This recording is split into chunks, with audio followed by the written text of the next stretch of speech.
व्रत कथा सुनाते हैं। हम सूर्य देव भगवान की आओ महिमा गाते हैं, पावन महिमा गाते हैं। रविवार के व्रत की तुमको कथा सुनाते हैं, व्रत कथा सुनाते हैं।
फिर सूर्य देवता का रविवार के व्रत की कथा को सुनिए और सुनाए।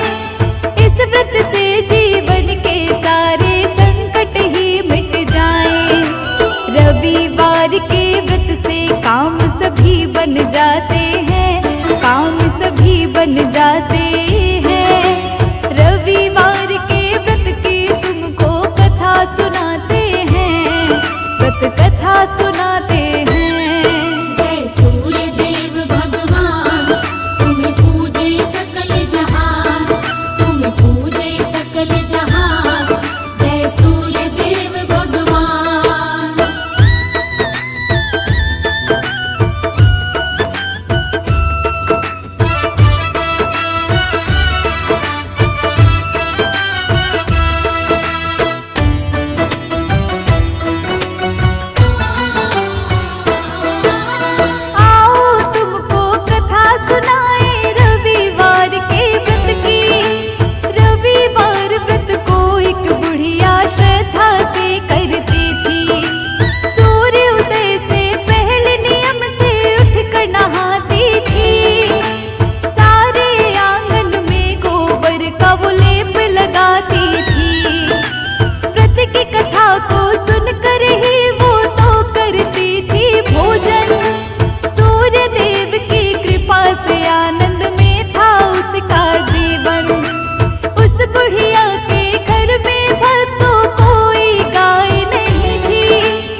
हर पल दया लुटाते हैं, हर पल दया लुटाते हैं।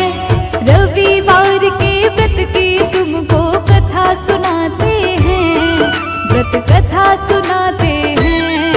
जय सूर्य देव भगवान, तुम पूजे सकल जहान, तुम पूजे सकल जहान। जय सूर्य देव भगवान।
के गोबर को रख आई। मोह माया के जाल में हम ऐसे फंस जाते हैं, हम सब ही फंस जाते हैं। रविवार के व्रत की तुमको कथा सुनाते हैं, व्रत कथा सुनाते हैं।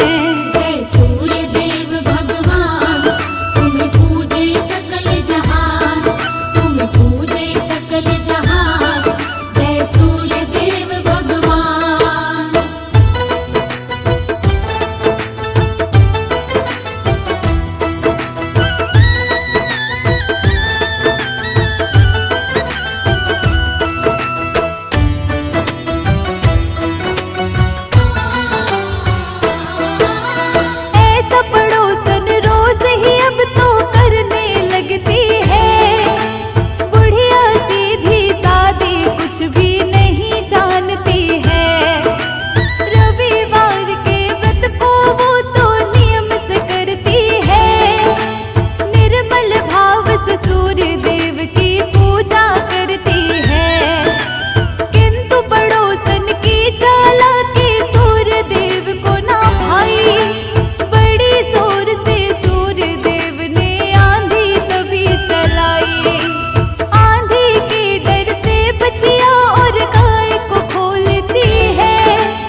के जीवन में रोशनी बरसाते हैं, रोशनी बरसाते हैं।